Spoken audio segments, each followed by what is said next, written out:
While we may feel like we're far removed from lockdowns at the height of the COVID-19 pandemic, we are still feeling the residual effects to this day. Yeah, kids missed out on major social skills when we all lived, learned, and worked from home and still haven't caught up 100%.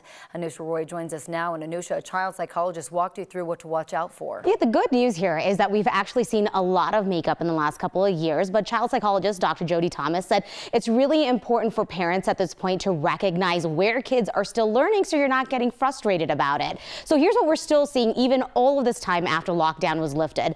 It's everything from kids being nervous about spending the night at a friend's house, ordering for themselves at restaurants, even how to figure out conflicts with friends, and then the very, very important lesson of learning to navigate peer pressure. The reason kids have not completely caught up yet is because a lot of these skills are learned at specific ages, right? But when kids missed out, it now requires going back, identifying what was missed, and then learning those skills. Also, there are critical periods of development that can take more work to make up for later. We're going to be seeing this effect forever, just like when we're looking at like the education outcomes come and we're still seeing those big drops.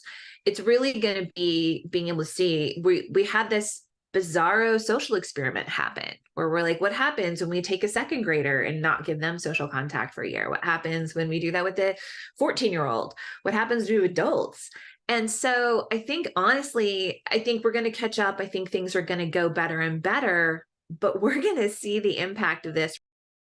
So instead of going, what's going on with my kid, right? This could be a really great chance to just realize why your kid is behaving the way they are. The advice is just really about building confidence for them, because a lot of these experiences, they've just never had the things that you would expect a 5-year-old to have already experienced. Dr. Jody Thomas said one of the simplest things she's done with her own kids is they were going to summer camp, and she goes, well, let's talk about what you want to learn about your friends, right? What are those questions? And walking them through so that they don't have to think about it on the spot, and just helping them feel more confident in social scenarios that honestly they've just never been in before, you know? I remember having these conversations 2 or 3 years ago about how this was going to impact kids. Right. Do psychologists and experts say how long we could see these residual effects last? I mean, what she was saying was that we're going to see this for a long time. The good news is so much ground has been made up for, but I think we're going to for a long time be like, oh, why did my kid behave that way? Oh, why did they, ask that question in that certain way? And it's going to be because, oh yeah, there was the very formative years that they were just at home,